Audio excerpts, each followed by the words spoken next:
Hi, guys. It's Sven from Badass Counseling. So we created the Badass Counseling group on Facebook, and it grew to well over 45,000 members. And we kept getting asked by folks for a support group, a growth group that's more intimate, gives more access to me, Sven, if possible. So the Badass Counseling team got together, and they created Community Plus. For a monthly fee that isn't cheap, you get direct access to me 2 times a month where you can submit your questions directly. Monthly drawings for a small group counseling session with me. Monthly drawings for one-on-one counseling sessions with me. Priority Pass access to go to the front of the waiting list for ongoing counseling with me. Priority Pass access to be considered to be counseled by me on the Badass Counseling Show podcast. Direct access to my top 2 selling video courses, Healing the Soul and Unleashing Your Greatness. Interviews with people who've had success in their soul journey, some well-known and some everyday folks like you and me. And a fantastic opportunity to meet and get to know other men and women who take their healing and growth seriously and who do the work. And a social community feed where folks share their challenges, their struggles, and their triumph. And so much more. So go now to badasscounseling.com. Click on the Community Plus sign-up page for premium content and direct access to me and to like-minded people who are committed to healing, growth, and creating a community of support and happiness. From the New York City area, welcome to the Badass Counseling Show, where the master badass himself, Sven Erlandson, takes you deep and gives balm for the soul, baby.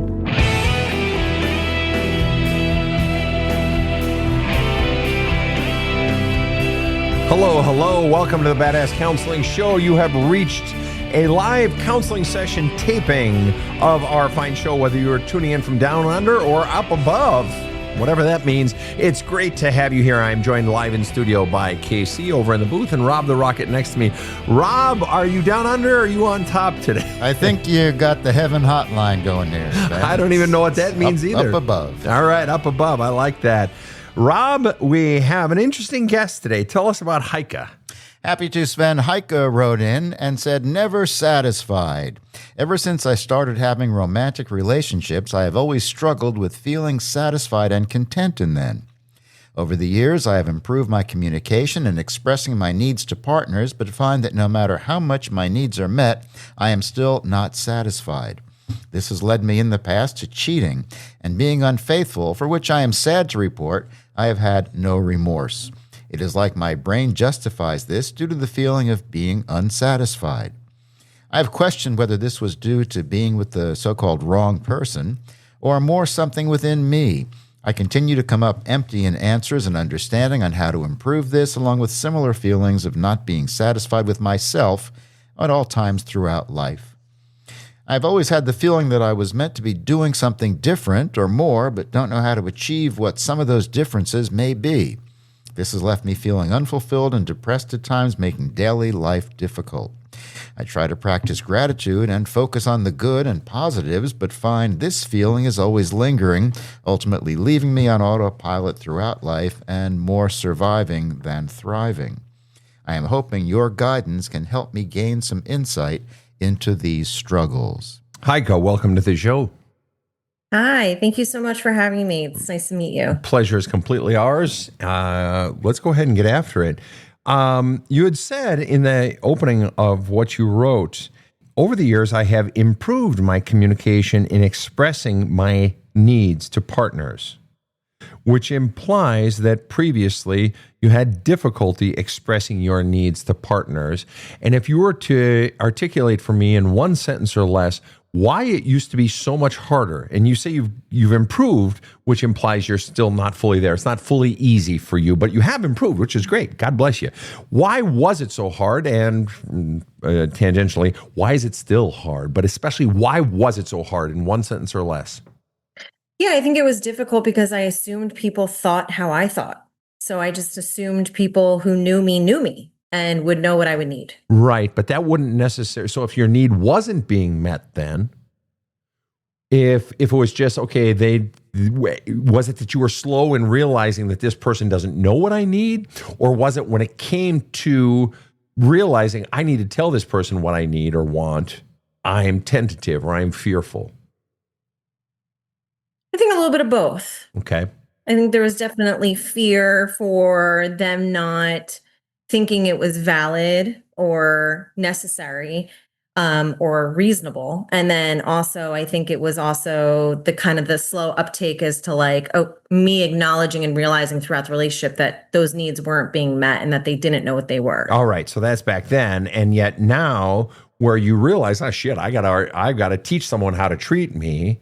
So you say, I've improved, but it implies you're still not fully there, potentially. Would it that reason then, when now I know I got to teach them, but the thing that keeps me from doing it now, is it still that fear that it's not valid, necessary, or reasonable, my needs and wants? Yeah, but it's not going to be heard. Okay, not going to be heard, and hence treated. Now, just so we're clear, I knew what you meant when you said it, but when you say not be heard, I'm not trying to be a literalist dick, but you know they're actually going to hear the words. So what you really mean, is it reasonable to say what you really mean is they are not going to respond by meeting my needs? Correct. How long do you stay in a relationship when you are aware? See, now that you're an adult and so forth, you got to train someone from the beginning and put your needs out there from the beginning. How long will you stay in a relationship from the first moment or first time or times that this person doesn't meet your needs? How long will you stay in it? I think I find ways to justify staying in the relationship There it if I is. think it's the right person. There it is. There, you just named the problem.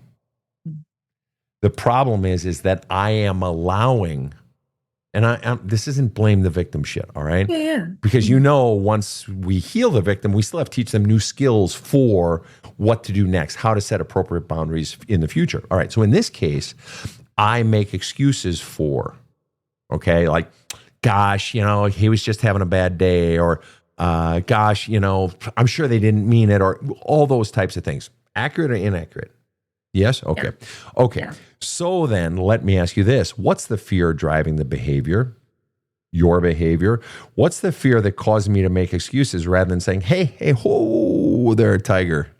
I got to call you on that. Doesn't feel good. I said that I need this and I need you to meet this. And if you're not going to meet this, I'll know when you don't, but then I kind of got to go because this is important to me. How I'm treated is important. What's the fear that keeps you from holding your ground? I think the fear of like not finding the person or not being accepted. There it is. Not finding the person and feeling accepted. So that goes right back to what you said before, not feeling heard, or that is to say, where I can put myself out there and it will be treated as, to use your words, valid, reasonable, and necessary. Right. Mm-hmm. That if I show you who I really am, you may not want it. Right. Right. And so that persists. And so that causes me to back down from what I need. So if I'm wondering why am I not feeling satisfied in my relationships? Because I'm not trying to be a dick here, but I'm not standing up. I'm not standing up for what I need in order to feel satisfied. Right. I'm letting this motherfucker get away with it. And as you've probably heard me say before, little things become big things. And so if I don't not just catch it, but insist on it, then it's going to become big. And my dissatisfaction is going to increase with pretty much directly proportional to their unwillingness to meet my needs, because I've already trained them that my needs aren't important. Yeah. So it's on me. But then it gets back to, but I'm afraid. I'm afraid that if I stand up for myself, they may not like me. They may not want me. They may not accept me. All right. Well, then why would I fear that? Now, we all fear it, so it's normal. All right. There is a very normal aspect to it. But for some, it's bigger. Okay. And it does cause us to question our own worth, which is clearly what's going on here. I fear that my wants and needs aren't valid, necessary, and reasonable. Your words. Let me ask you this. You probably knew I was going to go here at some point, but what's the earliest you recall getting the message that your wants were either being ignored, being criticized, being put down, being questioned, being undermined, being overrun. It was all about somebody else's needs and wants and feelings. What's the earliest in your life you recall that happening? Yeah, I don't know if I necessarily have an age. I have a hard time with like timelines and remembering age Spitballing. groups. Do your best. Yeah, like maybe around 4 or 5, around there. Oh, that's pretty accurate. Yeah. You don't have that hard a time. And so then I have to ask. I mean, if you had said something like, well, 2 years ago was the earliest I remember, then we're like, oh gosh, okay, maybe she does have 4 or 5. That's a pretty good fucking memory there. What is it about 4 or 5 that you recall? Maybe it's a specific incident. Maybe it's just something you felt. Maybe it was something going on that you observed. Why 4 or 5? Why not 9 or 10? I think partly it was 2 things going on around those ages. I would say before 8 years old. I have 2 older brothers who were very, very tough on me. You're not allowed to speak at the dinner table. You're stupid. Shut up. You're this, you're that. And then my parents were going through a lot of financial struggles and issues in their relationships. And there was like huge blowout fights, like almost every single day. Like father would come home from work and it was like, okay, there's going to be a blow up today. And the divorce word would get thrown around a lot. So it was a lot of my parents not really having the time or the energy, I think, to focus on what my needs were. And then also anytime I expressed a need or tried to like be a part of the family, my brothers were kind of putting the kibosh on it. Isn't that interesting? Brothers putting the kibosh on your needs when you expressed your needs is dovetails with what you said at the beginning of that list. You listed 1, 2, 3, 4, 5, 6, 7 different things. I had 2 older brothers. They would call me stupid. They'd say, shut up. They'd say, don't speak at the dinner table. Mom and dad would have these blowouts. Divorce word was thrown around. Mom and dad just didn't have time. And my brothers put the kibosh on my needs. Isn't it fascinating? Brothers put the kibosh on my needs. And the most interesting one to me is don't speak at the dinner table. You put that under the list of things your brothers would say. Mm-hmm. Yeah. Were your parents present at that same dinner table? Yep. Okay. What's the problem there? I mean, I feel like there's a lot of problems there. Oh, yeah. Well, okay. Well said. Well said. What does that tell me? That tells me that when they're saying things like calling you stupid and shut up, just out of curiosity, did those words and things like that ever happen in earshot or presence of your parents? Yes. So this is the same problem as don't speak at the dinner table. Mm-hmm. Either A, the brothers are the primary power sources in the home, or B, there is no primary power source in the home and the inmates are running the asylum, or C, there is a primary power source in the home that has sanctioned this behavior, that is in fact endorsing this behavior. Mm-hmm. But where the older children or the powerful children, sometimes it's the younger ones actually, but where somebody has power and they are using that to bully someone without power, and it is being allowed by a more powerful source, either allowed or encouraged. Was there bully? That is blatant bullying, telling someone to shut up and you're stupid and don't speak at the dinner table and putting the kibosh on your needs. Who the fuck are they to put the kibosh on your needs? Mm-hmm. Was this happening because your parents were allowing it, because your parents were or because your parents were encouraging it? Because they knew it was happening. You've already said that.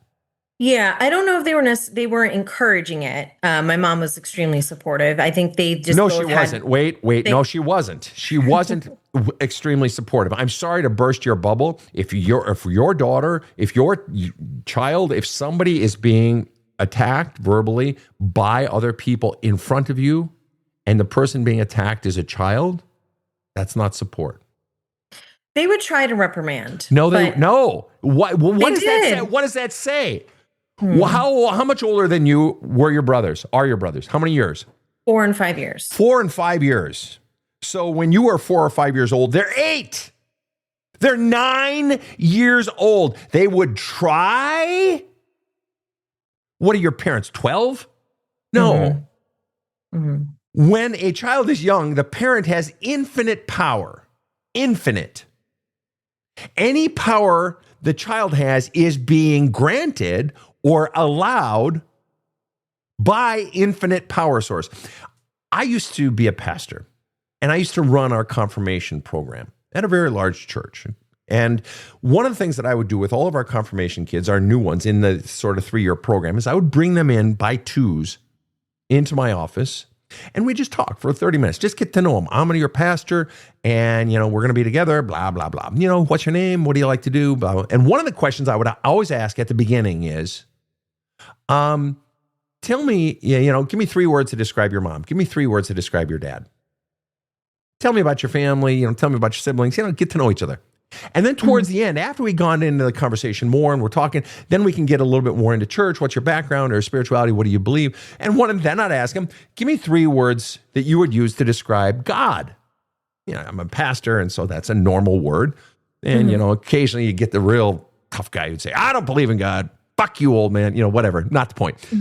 But what was fascinating is every single time, the words that they used to describe God were the exact same words that they used to describe their parents. Okay. A nice little metaphor or a playful little thing to consider the fact that as a child, your parents had infinite power. And not only that, they are perceived as having power. So if the children have that much power, you say, my parents tried to reprimand, to. You had all the fucking power. No, you weren't trying. You said something and then you gave up. And by giving up, by not following through, let me ask you, Heike, what is the fundamental message they are sending to the child? That's okay. And what is the fundamental message? They're sending that to all 3 children. And what is the fundamental message they are sending to the victim child? That my needs aren't important. You're goddamn right. And the child will take that even one step further to think, and their brain, and we understand it because we do it as adults, I'm not important. And and that is a very reasonable, logical conclusion. You weren't important enough for them to get off their fat, lazy fucking asses, even though they're sitting down. It's a metaphor. And stand up for your child. Unless I'm mistaken, and I want you to tell me where I'm mistaken. I don't mind being wrong, okay? I really don't. If I'm wrong, I'm fucking wrong. Yeah. They would call you stupid. They would say, shut up. I said, in front of your parents, they would hear, oh, yeah. They would tell you not to speak at the dinner table. We were parents at the dinner table. You said yes. They would tell you that they would put the kibosh on your needs and wants. They would put the kibosh on your needs and wants. What percent, as you think about ages 0 to 20 in your life, and it's likely persisted to some degree in your adulthood, but let me ask you this. What percent from 0 to 20 did you feel safe in your own home? I would say like 15%. And your biggest fear in your own home? I'm not even talking about at school or the girls who are nasty and called, said you smell or whatever. In your own home, what was your single biggest fear? Like a person or like? What I'm really going after is what was the biggest thing happening or thing you most feared happening to you, not just mom and dad getting a divorce, which is its own separate fear. And we can touch on that because they did put the divorce word out there and you made mention of that. But the single biggest thing you feared happening or that caused you to feel the most fear. What was the biggest source of your fear, thing you most feared happening? If I was going to get really specific, was my one brother in particular. He wouldn't ever physically go after me, but he would verbally attack me. Like he would tease me severely to the point where I didn't know how to protect myself. I could protect myself physically, but emotionally in that way, I feel like I couldn't. You were so vulnerable. And so then what became even though you couldn't protect yourself, you couldn't fight back per se, what became your coping mechanism? Or the method you used to try to avoid pain?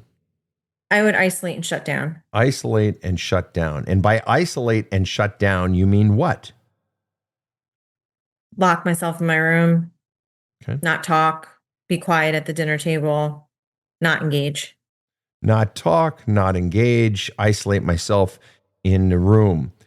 And that went on over the course of 20 years, just out of curiosity, from 20 until, how old are you now, Heike? 41. 41. From 20 to 41, Are your brothers still in your life? Yes. And to what degree has that brother in particular reduced his verbal attacks on you? Tremendously. I don't think he does that anymore. It was definitely but could it also be that you're so used to being so bad that you can tolerate some of the lighter stuff? Does he verbally attack you at all? Or doubt you or make you feel stupid? I mean, I know you're so numb to it all perhaps at this point, but is there still shit? Or did he just magically fucking come to Jesus? I don't even think I realize it really. It's so used to, like, we're all a very sarcastic family, so there's a lot of sarcasm and we do tease each other a lot, but I don't think I even pick up on it anymore. Okay, and so I grew up in a similar type of home. Maybe doesn't sound like to that degree, but I grew up in it, and it's funny because the relationship I'm in now that I've been in for 12 years, my girlfriend literally said in the beginning, you know what? We are both teasing each other too much. We both need to scale it back. Not just you, Sven. I know I do too, because it hurts. And in a way, you've put on that shit shield. You've put on your armor, and gee, I don't even really feel it. No, it sinks. It gets in there. One by one by one. And part of the reason that, you fear of opening up, you said, I self-isolate, I shut down, I don't talk, I don't engage, are all really ways of saying, I'm not going to put myself out there. I'm not going to put my authentic self, my wants, my needs, my interests, I'm not going to put that out there. Why? My whole goddamn life, I've been attacked to the point where I don't even fucking feel it anymore. You have been isolating, that is to say, taking your authentic self and putting it in a strong box under lock and key because it was never safe. Yeah. So why the fuck would you do it now? Why the fuck would you do it in a fucking relationship right now when you have been fucking whipped into submission? We're going to learn about circus elephants right after this short break. My wife pushed me to watch this guy's TikTok videos, so I finally caved in, and holy crap, blew me away. I started watching more, and every time he opens his mouth, I get blown away in a whole new way. So I finally bought his book, There's a Hole in My Love Cup. To say I got an ass kicking is an understatement. Much needed. It was like having my own personal tough therapist who just gets it. So go do yourself a favor. Get There's a Hole in My Love Cup. It's powerful stuff. This show provides soul counseling intended to entertain and inform and is not medical advice.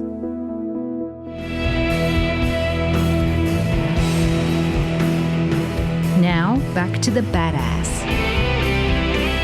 We are back with Heike. Heike, back in the 1800s when they would travel, in 1900s when they would, the circus, Barnum and Bailey and so forth, Ringling Brothers would travel from town to town with trains or not travel, but be sedentary with their circus. The way that they would train circus elephants so that they could move them and keep them sort of in place and not going crazy is when a baby elephant was born, they would place a shackle on that baby elephant's back leg. They would then attach that shackle to a long, let's say 6-foot steel chain, which would be attached to a spike. They would drive that 3-foot long spike into the ground. Baby elephant would tug and tug and tug and tug and tug and tug and tug 1,000 times. Baby elephant eventually realizes no tuggy, no point, me not go free. Baby elephant accepts their fate. I am not stronger than the shackle, the chain, and the spike.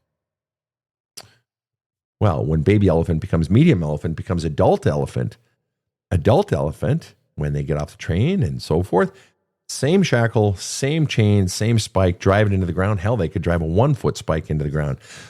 Adult elephant won't even try, even though an adult elephant could easily pull that spike out of the ground. But they won't even try. Why? Because they know I could never pull that stake out of the ground.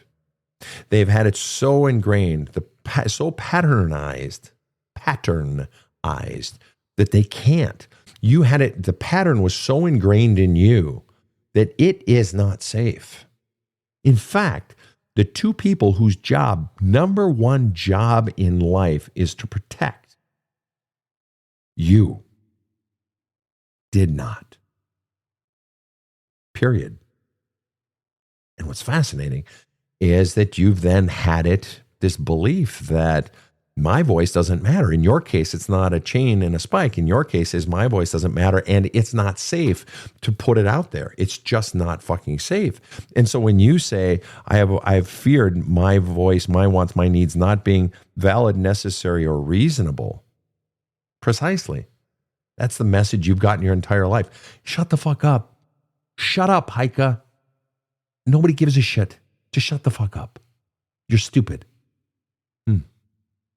You drum that message into a child. I had a fucking adult client, 60-something-year-old guy, very successful physician, telling me, Sven, I don't get it. I've been in this relationship with this woman for 10 years. In the last 5 years, she's been ragging on me about how terrible I am. And now I'm so beaten down. And I know I'm terrible now because she's been saying it. I never used to think this, but now I know I am. Reasonable, smart, intelligent, successful man had his belief system changed by someone, an adult woman in this case. Could go the other way. Gender has nothing to do with it. Drilling into him that he doesn't have worth, even though he was a good guy and he hadn't done anything to hurt her. She was just in a bad place in her life. Doesn't justify it. But the point is, if an adult, reasonable, intelligent person can have their belief system about themselves change, how much more so a child? And so you've been taught. So of course you're not going to fucking do it. It's not safe. You lived in a world that was not safe, and the people whose job it was to protect you didn't. Now here's even more fascinating part. You said mom and dad would have blowouts. Yeah. You want to silence your voice? A child will do anything. Your biggest fear was the two people in your life, even bigger fear potentially, was the two people in your life that you love the very most leaving each other. Right? And so you're not going to do anything. You're not going to create any more problems. You don't want to fight. Plus, it's scary when mom and dad are fighting. But what's interesting is what you said right after that. You said mom and dad didn't have time, basically, to look after me or protect my needs. Didn't have time. Yeah, they were too busy fighting. What a bunch of horse shit that you've come up with to defend them from protecting a child. Do you have children, Heike? I don't. Okay, fair enough. Mm-hmm. If you had a child, would it be important to you to make sure no one called that child stupid or fat 100%. Or ugly? Mm-hmm. So you are, and would there be something that could cause you to be, your work, let's say, or your love, or something that could be so important that would override your need to protect that child from being called fat, stupid, ugly, whatever? I would say no. On a consistent basis. One-off is one thing. You can't protect your kid from every bully. But repeatedly happening in front of you? No. Mm-mm. No. Oh. There would be no justification for that, you're saying, for you to do that to your child? No. There's nothing that would justify you not having time. No, that'd be me dropping the ball. Mm-hmm. Yeah. So you're saying mom and dad did not have time. Is you protecting them? Mm-hmm. Why are you protecting your parents when they didn't protect a child? And they had infinite power. They had infinitely more than their sons. And it was happening right in front of them. Yeah. Why are you still protecting them? I think you just get used to making excuses, products of children of the 80s where parents were trying to make ends meet. Sure. They were both and now, working. Okay. And if there were a fear driving the behavior, what might that fear be? If there were a fear, what might you be afraid of in saying, now I'm not saying you need to confront them. Mm-hmm. I mean, just saying it, admitting it, talking about it for yourself. What might be the fear in admitting the truth that they did not protect me? They had ample time. They left a child in their own care exposed. And they fundamentally, by allowing something to flourish, they encouraged their sons to hurt you. What might be your fear in admitting that is true? Because then I think it kind of just means that, then what's really real? If I well, wait, what do you think presently is real? You're protecting them, and you're saying, well, then what do you think is real by you protecting them? That they're good parents. Well, they were. Were they? Are you familiar with, I know nothing about psychology. Are you familiar with any psychology at all, even basic psychology? Yeah. Okay. Yes. Are you familiar with Abraham Maslow's hierarchy of needs? Yes. Yes. First need of the child is not, interestingly, food or water. Right. First need of a child is warmth, actually, we discover in Maslow's hierarchy of needs. When the baby is born, it comes out of the mother's cervix, vagina, is born. They wipe it off. They, get the blood out of the throat, get the child breathing. And then the first thing that the nurses will do is, after weighing them and measuring them, is put them in a blanket and put them on the mother's chest. That's right. To derive heat. That is, heat is protection from cold. Right. The very first human need is physical protection. The fundamental, we see it written on the side of cop cars, protect and serve. The first job of the parent is to protect. In your own home, you weren't protected. We have kids struggling with being bullied at school. Right. You were being bullied not just in your own home, in front of. That is bad parenting. To which some would say, yeah, but they put a roof on my head, over my head, and food on the table and clothes on my back. No, they didn't do that for you. They would have put a roof on the table and food on the table, even if you weren't there. Yeah. They would have fed themselves. They would have had a place to stay. Furthermore, if you had gone to the homeless shelter, run away, for children, you would have gotten a roof over your head, 3 meals, no fighting at the table, and you would have gotten some big old nice people behind that line serving the food saying, come here, Heike. There's my girl. Let me give you a hug. There's my favorite girl. You would have gotten so much fucking love. Because I know the people that work in homeless shelters and children's shelters, they're the best. Okay, what's my point? You said, because it basically shatters the illusion that if I don't protect the notion that mom and dad were good, then it sort of shatters the illusion that, that they were good parents. I need you to tell me, how you were raised? Help me understand. How you were raised and what was done to you? What was allowed to happen right in front of your parents? How is that good parenting, or what possibly happened in your home? You had a volatile home where mom and dad constantly argued nearly every single day. Divorce was constantly being thrown around, so the children are always in fear. You were verbally attacked, assaulted by your brothers regularly and severely, one in particular, to the point where you isolated, didn't talk, didn't engage. I need to know what they did that was so fucking stellar that it outweighed all that negative. Because you're trying to protect the image that you had good parents. I need to know what they did that outweighed all of that massive emotional trauma for that little girl, even as early as 4 or 5 years old. I think for me, I felt unconditional love. Really? So unconditional love means that no matter what I do, I am receiving love. There's no conditions on it. Right. And what form did that unconditional love take? What forms? How did they show it? You can use the 5 love languages as a template. Yeah. I would say my mother showed it by physical touch, always hugging, always kissing, verbal, always telling me how much she loved me, always being there for me no matter what I needed. Just extremely except in those moments to what you're highlighting now. But overall, she expressed a lot of love to all of us. Right. Okay. And so then let me ask you this.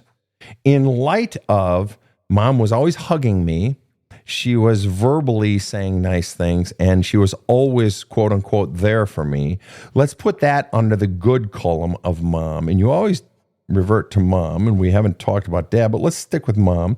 So those things are in mom's good column. And let's put in the bad column, you felt safe 15% of your childhood. You did not talk, did not engage. You isolated, you shut down. You were called stupid and shut up by your older brothers, told not to talk at the dinner table.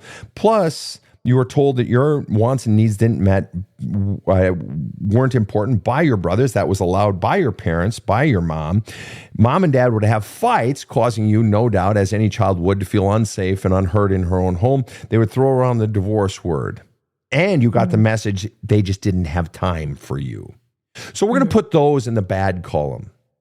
So we've got the bad and we've got the good. Tell me, what percent was your mom a good parent and what percent was your mom a bad parent?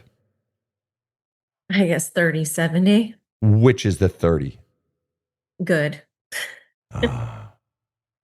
So now, unconditional loved and mom was a good parent. So what is the threshold when you're surveying people in your life, couples at the grocery store, or children when you're at the ball game or whatever it is, and you look at families just in general, what for you is the threshold and the amount that a parent generally has to be a good parent in order for you personally to consider them overall a good parent? Being with their kids, being present, spending time with them. And so what is the overall threshold of all the things you got to do to be a good parent as you consider all things, and you look at some couple, and we all do, we sort of assess and judge other people. We shouldn't, but we do. Right. What percent, give me a percent that a parent has to be a good parent in order for you to consider that parent overall a good parent? Like 75%. 75%. Sounds like a reasonable number. You gave your mother less than half of your good parent threshold. If 75% is the number that you would expect for someone to be a good parent, you yourself assessed your mother at 30%. She's not even half of what it takes to be a good parent. Right. Now, let me ask you this. Did you truly feel unconditional love from your mother growing up? Or did you need to believe that mom loved you unconditionally? And at the very least, she gave you hugs, and those hugs and nice words might have felt good. And now you're crying right now. I need you to cry and feel it and allow those tears. When you're ready, I need you to tell me what you're feeling right now. Because I wanted to believe that it was unconditional, but it always had to be. She was just critical. So it was like, why do you wear your hair like that? Or you should do this, or you should do that. And, why are you doing this? I mean, and I know, and I honestly can say, I know it was out of good intention because she thought she knew what was best for me, but she never really allowed or accepted. Technically, you don't know if it was out of what was good for me, because I have had parents and I have had partners in relationships where they're sometimes taking it out on the other person because it makes me feel good because I'm getting shit on myself, or I got shit on as someone else, in my past or in my relationship or by my boss, and shit rolls downhill. And so I'm going to take it out on the child, even though that I know I'm not supposed to, but God, it just feels good to get it out of me. Technically, you don't know that it was for your own good. Technically, the only way we could know it was for you, she meant well or all that shit, is for me to have a conversation with her. But technically, you don't know that. It's another thing you're choosing to believe. But the bottom line is you just admitted something that you didn't tell us earlier. You said she gave me all hugs and was verbally, all this stuff, kind and everything. And you even said that your brothers called you stupid and shut up and don't speak at the dinner table. And we're like, oh, this existed in a vacuum. That wasn't sanctioned by my parents. It was just allowed. No, you just told me that they were taught that by your mother. That criticism of you was taught by their mother and fundamentally encouraged by being allowed. And I wanted to believe it was unconditional love. Why did you want to believe that? Who doesn't? Fair. Why did you want to believe that? Because how else do you learn to love and accept yourself if your own parents don't? How do you learn to love and accept yourself if your own parents don't? So what you're allowing for is the possibility that your own parents didn't love you. You wouldn't have even brought up that question unless you were getting the message that they don't love you. I had to believe that they did, even though I was getting messages that they didn't. Because it sounds like mom just didn't allow your brothers to hurt you. She was hurting you. Mom, you hurt. Stop hurting me. And the question you didn't answer for me is when you were crying, and you're crying again now, I asked you, what are you feeling? I need a feeling word. You said, I wanted to believe it was unconditional, but I didn't get my feeling word. What's the feeling word behind the tears? Probably like sad and disappointed. And what's the most disappointing part? That she wasn't the parent that I thought she was or needed her to be. That's exactly right. And it isn't until right now, literally in real time, that you've allowed yourself to articulate. You may have known it or sensed it or felt it, or maybe not, but it's not until literally right this second at 40, whatever years old, 41 years old, that you're allowing yourself to just look at the truth. And in a way, it's like, I'm tired of looking at lies. I'm tired of being unfulfilled. I'm tired of all this crap. What's the truth? Now, there may be something I'm missing, and I'm open to being fucking wrong. All I have is the information you've given me. And I'm just looking at it from an outside observer role. And so my question then is, you asked the question actually, how do I love myself? Basically, if my own mother and father didn't love me. I'll tell you how. The child, any child, grows up believing mom and dad are good. Mom and dad love me. They're good. Mom and dad love me. They're just good. They're great. I love my parents. Every kid does. It's just this thing. Therefore, if I'm not getting that love, or in fact, if I'm getting negative messaging, the opposite, the criticisms and the hurt and I'm not being protected and all those things, they're good. They love me. Therefore, if I'm not getting love, and in fact, I'm getting negative messaging as well, I'm the problem. It's my fault. Something's wrong with me. I'm the unlovable one because they're good. But they're not good. That's not good parenting. You yourself said it. Mom was 30% a good parent. When 75% as an adult is really my threshold. You said all these things where she didn't meet your needs, and then and one of them was and she was verbally supportive, and I love you. Yeah, but she was critical. And to anybody, I mean, if you have your job review, if you're working at your corporation, you have your job review at the end of the year, and your boss brings you in and says, I got to tell you, Heike, you kick ass on this part of your work. I love having you on the team. You always bring in great new clients, and I'm grateful for all that because I've told you this during the year. The one thing we need to finish work on is your follow through on those contracts, getting those done, closing the deals. But otherwise, again, I love having you on the team. You bring in new clients and so on and so forth. So you're clearly appreciated. And there was only one thing. What are you going to go home on Christmas break thinking about, obsessing over? The one thing. You goddamn right. Mm-hmm. As adults, the criticism sticks harder. How much more so a child? So all the moms yammering on, oh, I love you. I'm sure it felt good in the moment. But what stuck was those fucking criticisms, especially since you were being hammered on by your own mother, the person who's supposed to protect you, and being reinforced and allowed by your brothers. And we haven't even fucking gotten to dad. Christ almighty. Right. You are always quick to go to the one who was loving and described it as mom. So it's reasonable to assume dad might have actually been worse, potentially. Doesn't matter. Point is, you had to believe someone loved you. But here's the problem with your equation. Mom and dad are good. Mom and dad love me. Well, they weren't good parents. Furthermore, what definition of love is it when you have a 4-year-old that you're not protecting, you're allowing to be verbally abused in front of you, you're criticizing that child quite a bit yourself, you're having fights around this child constantly.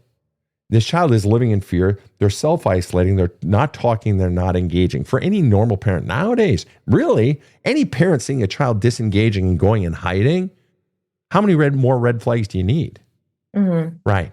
What definition of love does that fit under where you are only basically, where your child is feeling 15% safe? How is that love? So it could be argued they did not love you. Despite her words, what the fuck were her actions saying? It could be argued that A, she didn't love you, and B, she's sure shit wasn't a good parent. But even if you leave the loved one aside, she wasn't good. You wanted to believe it. I wanted to believe it was unconditional love, but it wasn't. Not only was it not unconditional love, it wasn't even conditional love. The love in the form of protection from her own fucking pie hole, let alone your brothers. And God knows what else with your dad. You were unprotected. You felt unsafe. You had to isolate. Okay, so what's my point? So then if mom and dad weren't good, and that's the initial belief that it's all based on, mom and dad are good. Mom and dad love me. Therefore, if I'm not getting that love, I'm the problem. But it's all based on the notion that they are good and they love me. But you just told me they weren't good. Therefore, the belief that I'm the problem, that it's my fault, that I'm not good enough is bullshit from the beginning. There was never a goddamn thing wrong with you. You were a sweet, wonderful, intelligent, playful, rambunctious, creative, cute, steal a little extra cookie if you could, right? Ornery when you didn't get a nap. You were a wonderful kid. How could you possibly have been bad? And yet, let me ask you this. Is it easier to believe that I'm bad and mom and dad are good than to believe the opposite? I think so. Right. But what's the truth? Are you going to assert for me that a 4-year-old was bad? No. And deserved to not be protected and deserved all those criticism, and that 8-year-old and that 12-year-old was just intrinsically bad? Are you going to assert that here? Yeah, no. Right. So where is the flaw then? In other words, who's at fault for a child growing up believing, not just that she's not safe, but that she fundamentally isn't worth being heard or seen, that what she wants, what she needs isn't valid, necessary, or reasonable? Who's at fault? Parent. That's right. Was there ever anything wrong with the child? No. So then you have to answer the question, when did something become wrong with you? Because you're convinced you're not valid, necessary, or reasonable. You don't matter.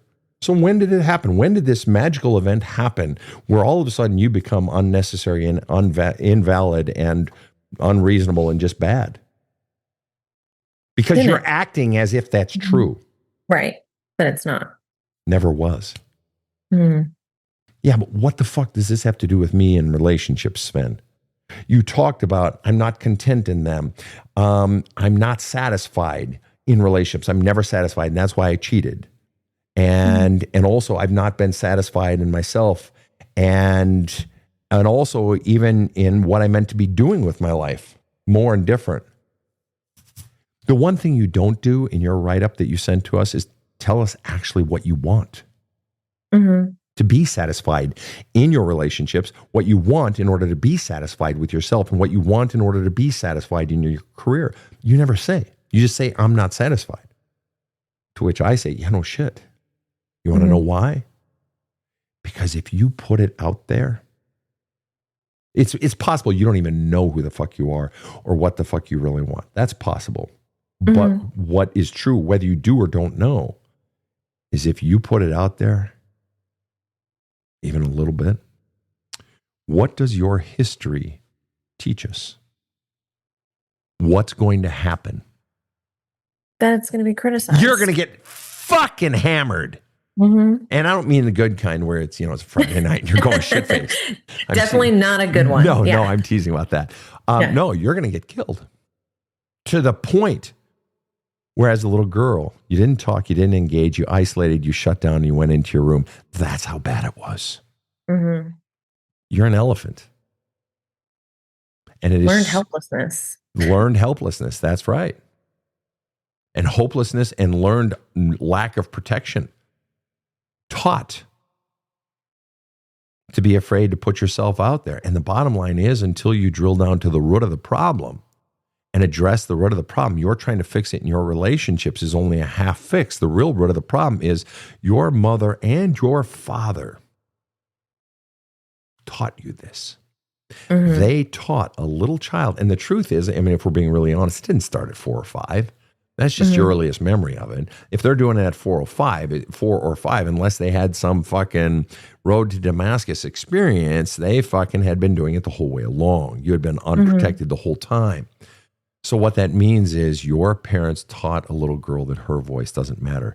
Your parents did not protect you, did not deliver love in the ways that child needed it. Now, if I'm missing the boat, I need you to tell me here. Let's clear up what I might be missing or what we're not getting in the equation here. No, I don't think you're missing the boat at all. I feel like obviously this is my whole life of believing this, and it's going to take some processing to really knock it down. But I understand what you're saying, and it makes a lot of sense. And, I just never wanted to look at it that way. Right. Right. And let me ask you this. If you saw, let's say you have some friends and you happen to be with them and they invite you over for dinner and their 2 oldest kids, girls, are just pounding the fuck out of their little brother verbally, right in front of mom and dad, at the dinner table, before dinner, after dinner, saying, shut up, fathead, you're stupid. You always say the dumbest shit. And in fact, in front of you, you hear the father say something like that as well to that youngest. What would you feel towards the older sisters? What would you feel towards the father? And what would you feel towards the mother in not stopping it? What would you feel if you were in that situation besides extraordinarily uncomfortable? Right. Very awkward. Right. And I'm not saying you would ever act on it necessarily. Yeah, I'm just asking, what would you feel towards the perpetrators? Like disgust. Anger. Fair. Disgust. Anger. Right. And yet, if I were to ask you right now, do you feel disgust and anger towards your mother and your father? You would likely answer what? No. And yet it came so readily when it was somebody else. Yeah. Do you see the problem? Is it possible that, as you said, this is all very new after 41 years of believing something else? It's all very new. It's going to take some getting used to. But that also means just in that little exercise of looking at you're over at friends for dinner and how readily those feelings came up. Disgust, anger, right? And a whole raft more of them. It says that the natural response in you is to feel those things. And yet the fact that you don't feel them towards mom and dad says that potentially there is some protection mechanism that as they were raising you, it's like a nuclear reactor, that they installed some sort of device, trigger device, temperature sensor, that as the discontent or anger rose inside of you, it triggered a switch, an automatic shutdown switch that caused the anger levels to reduce. In other words, you can't get mad at mom and dad. You're a bad daughter. That wouldn't be right, or it's not safe. And as you begin to feel a little bit of they're not right, or not even anger, just questioning them, or they might be wrong, it would trigger some switch inside of you that says, no, you're the problem. Right. That as a child, you were taught, you're the problem. Because that keeps the focus off of us. And just out of curiosity, have your parents ever apologized for how they treated you as a child? I don't. The pause is kind of the answer. Yeah, I don't think so. No. Right. So to add one more question, which is worse in your eyes, the fact that they did all of this stuff or the fact that they've never apologized for it? I'm going to say, instead of apologize, I'm going to say acknowledge. Acknowledge, yeah. No, I agree. It's easy to throw out a crappy apology. But to truly acknowledge this, to feel the pain that they knew they caused you. Which is worse for you, that they've never fully acknowledged all they did to hurt you and make you feel unsafe? Or is it worse that they did it or that they've never acknowledged it and owned it? The acknowledgement. Yeah. Right, because that's them seeing your reality and acknowledging the truth of it. I see you. I feel the pain that I've caused you, but it's so much easier to not do it. Why? Because that keeps me safe. Why would I admit it? Then I look bad. Then I feel bad. It's easier to just keep you down and make you feel like you're the problem. You're the problem. Everybody wins Well, except you, but I don't care. I'm going to protect myself. Yeah. So you are continuing to protect them, even though they have no interest in fessing up to all they've done to hurt you. They would rather protect themselves. So everyone is engaged in protecting them, even the victim herself. What are you feeling right now? I'm feeling some guilt. Ah, yes. There it is. And put it in one sentence or less. What is the thing you most feel guilty of? Why do you feel guilty? To think this way about them, or to acknowledge this about them. And also, they're both deceased. So I think that's a big piece of it too. Sure. Just for clarity's sake, to think this way about them. I feel guilty thinking this way about them. And yet I didn't feel guilty cheating on my boyfriend or my husband or my lover or whatever, which is fine. That's okay. I'm not judging. I just had to tickle you a little bit with that one. No. And so to think this way about them, and yet the question is the way you are thinking about them, is there anything we have said today that is untrue? No. Do you believe that it's possible when you're in a relationship, let's say with your lover, if you have one, or with a friend, let's say, to have mixed feelings? You know, you love your best friend, but Christ, can she be a bitch sometimes? God, I fucking hate your guts. Mixed feelings are possible. So it's possible for you to simultaneously love your mother and hate her for being such a heinously incompetent parent. Not even incompetent. She wasn't even fucking trying. Mm-hmm. Oh, she tried to protect me. What does that mean when you have all the power? What does that even mean? That's a bullshit throwaway answer. No, but it's possible. All I'm getting at is it's possible to have mixed feelings. So you can still have your love. But there are a whole lot of trains that haven't been allowed to come into the station. Those feelings of, those trains of feelings. When they come into the station, they let people out. They come, those feelings come, they stay, and then they leave. That's the natural trajectory of a feeling. But you don't even want to let those fucking feelings in part because you didn't know they fucking existed, but now they do exist. And all I'm saying is this doesn't have to diminish the love you feel for them. You can still allow right. Just like you love and you hate your best friend and you want to poke her fucking eyes out sometimes, all right? It's the same thing with mom and dad, but you're not being authentic if you don't allow those feelings. And what does allowing those feelings do? It causes you to love yourself. Because it's me saying my feelings are valid. I don't have to fucking protect you. You are the one in the wrong. That's invalidating you, the child. But you saying, no, my feelings matter and you are fucking shit. Sure, you did a few things right, but you did all this shit wrong. What the fuck is that? In what definition is that good parent? Okay, that's you protecting yourself. That's you saying that child mattered when what you've been doing this whole time is protecting them, saying, no, they matter. Their feelings, they're important. I'm not important. Right. Furthermore, that whole thing that mom and dad are good, and I've had to believe it. Well, shit, I've had to believe it because if they don't love me, how can I possibly love myself? You finally love yourself by realizing there was nothing wrong with me to begin with. Yeah. That's how you love yourself, by just looking at the goddamn truth. It was never me. It's not whether or not they could love me. I was intrinsically lovable. Still am. Right. It's these fucknuts. We're so caught up in their bullshit that you don't protect a child and you, in fact, criticize. You take your shit on a child. Kid, I got news for you. My son is only 7 years younger than you.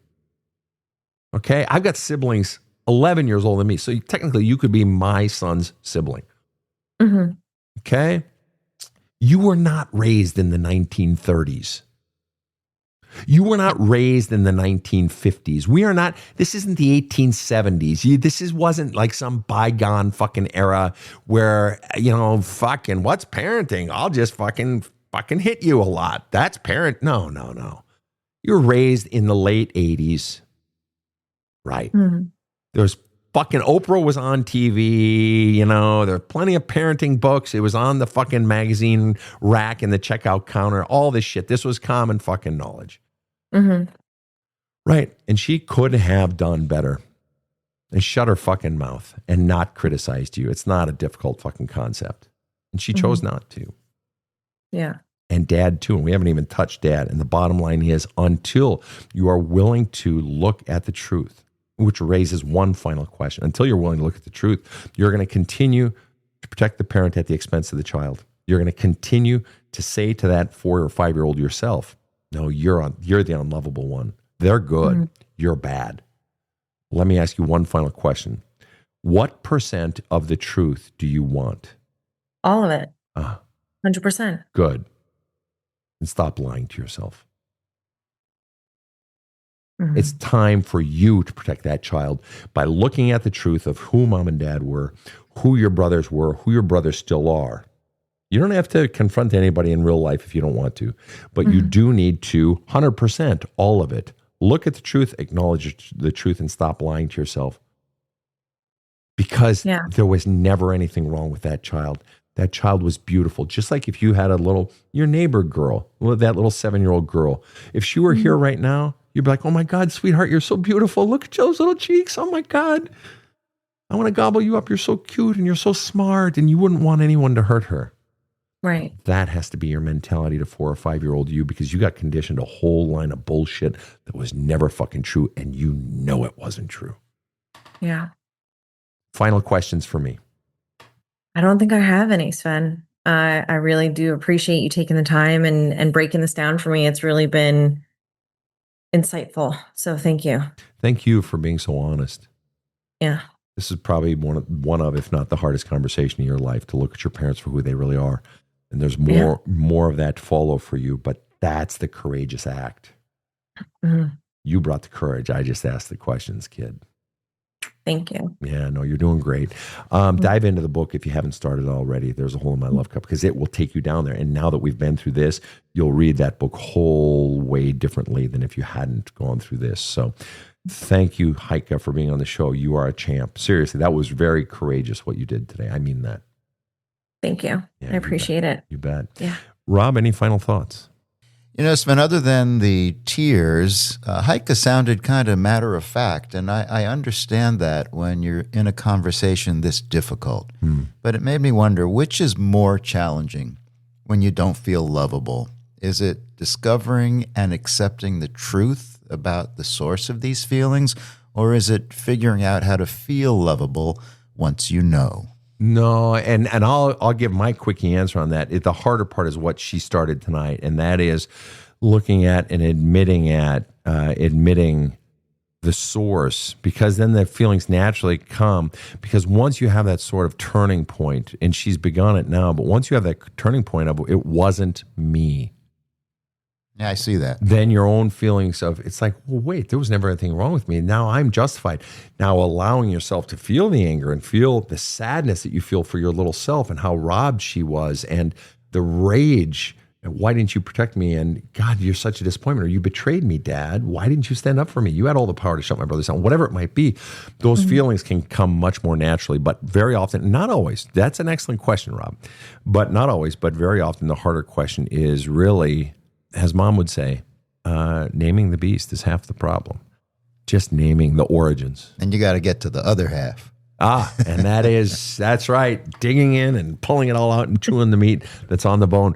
Rob, always great questions. And to all of you who've been listening and tracking this session over on YouTube, we have been following your questions. And in fact, some of your questions and comments got infused into my questions for Heike today. So thank you for those of you who are following on YouTube. Yes, thank you to Heike on behalf of my team here. KC in the booth and Rob the Rocket, to all of you listening around the world, thank you for tuning in to the Badass Counseling Show, and have a fucking kick-ass day. The Badass Counseling Show is strictly copyrighted. No copies may be made without the express written consent of the Badass Counseling Show, LLC. The Badass Counseling Show is produced by Karen Camparelli and Robert H. Friedman. Executive producer Sven Erlandson. Original music by 2-time Emmy Award-winning composer Trevor Morris. Have a kick-ass day.